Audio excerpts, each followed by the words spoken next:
Solar charger, controller sa araw.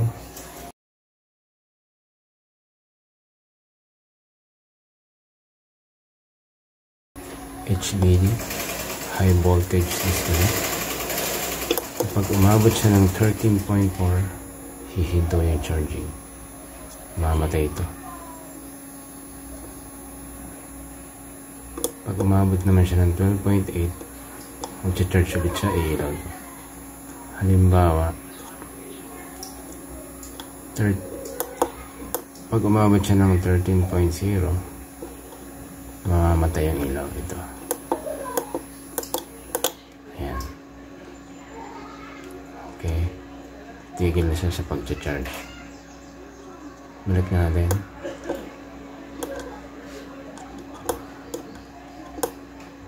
Long press. Pag umabot siya ng 13.1,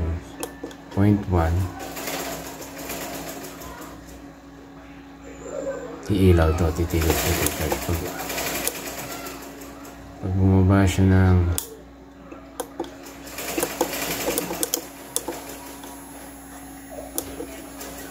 12.9 na pala.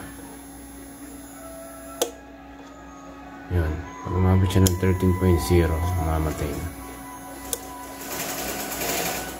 Iba natin to.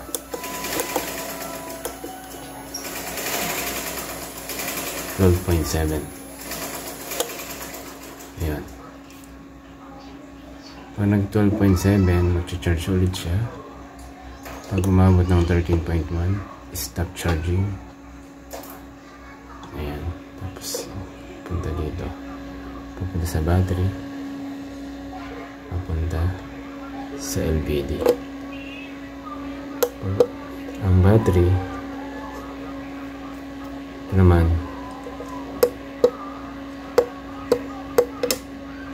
pag umabot ng 12.1, titigil ang supply. Punta kung saan yan, kung sa ilaw o sa mga wifi. Pag 12.1 na siya lobat, titigil ang supply. Tapos ang battery, kapag umabot ng 12.5, ayan, 5 lang yan. Ayan, 5 lang yan.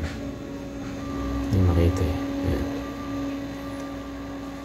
Susupply ulit siya pag 12.5 na pataas yung BD. Ayan. So ayan, solar charge controller papunta dito para may stopper pag high voltage. Papunta dito sa battery. So may control tayo, dalawa, ito tsaka ito. High voltage, low voltage disconnect. High voltage disconnect, low voltage disconnect. Save ang battery.